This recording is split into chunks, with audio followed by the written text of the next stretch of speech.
ഇന്നലെ രാത്രി big boss വീട്ടിൽ നടന്ന പ്രശ്നങ്ങൾ അത് അനീഷിനെ ഏത് വിധേനയും ബിഗ് ബോസ് വീട്ടിൽ നിന്ന് പുറത്താക്കിയിട്ടേ അടങ്ങൂ എന്നാണ് മത്സരാർത്ഥികൾ പറയുന്നത്.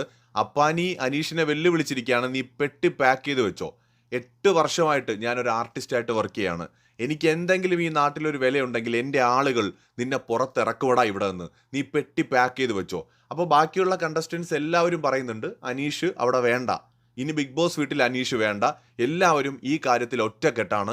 ലാലേട്ടൻ വരുമ്പോൾ അനീഷിനെ പുറത്താക്കാനായിട്ട് തീരുമാനമെടുത്ത് നിൽക്കുകയാണ് ബിഗ് ബോസ് വീട്ടിലെ മത്സരാർത്ഥികൾ. അവർ പറയുന്നത് ഇപ്രകാരമാണ്: ഈ ഒരു മനുഷ്യൻ ഈ വീട്ടിൽ മുഴുവൻ പ്രശ്നം ഉണ്ടാക്കുകയാണ്, ഈ വീട്ടിലെ ആർക്കും ഇയാളെ ഇഷ്ടമല്ല, അതുകൊണ്ട് തന്നെ ഇയാൾ ഇവിടെ വേണ്ട എന്നാണ് ഹൗസ് മേറ്റ്സ് പറയുന്നത്.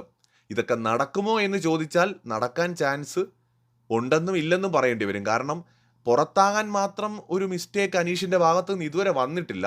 ഇന്നലെ അനുമോള പറഞ്ഞതടക്കം അത് തെറ്റാണെങ്കിലും നിലപാടില്ല എന്ന് പറയുന്നത് ബിഗ് ബോസ് വീട്ടിൽ നിന്ന് പുറത്തു പോകാനുള്ള ഒരു റീസണൊന്നും അല്ല. ഫിസിക്കൽ അസോൾട്ടോ അല്ലെങ്കിൽ വെർബലി ആണെങ്കിലും അത്രയും മോശമായിട്ട് എന്തെങ്കിലുമൊക്കെ പദപ്രയോഗമൊക്കെ നടത്തിയാലേ അങ്ങനെ പുറത്താക്കാൻ പറ്റൂ. ഇതുപോലെ എല്ലാ കണ്ടസ്റ്റൻസും ഒറ്റ നിലപാടെടുത്ത് പുറത്താക്കിയത് നമ്മുടെ ഫിറോസ് ഖാനെയാണ്. സജിന ഫിറോസിനെ സീസൺ 3 പുറത്താക്കിയിട്ടുണ്ട്. അത് പറയാൻ പാടില്ലാത്ത ചില സ്റ്റേറ്റ്മെൻറ്റുകൾ അവരുടെ ഭാഗത്തുനിന്ന് വന്നതും തുടർച്ചയായ കുറേ സംഭവങ്ങളുടെയൊക്കെ അടിസ്ഥാനത്തിലാണ്.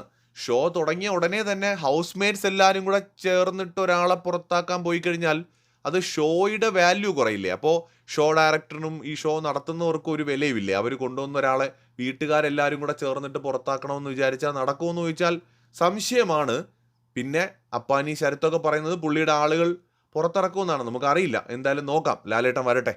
കൂടുതൽ അപ്ഡേറ്റുകളുമായിട്ട് വീണ്ടും കാണാം.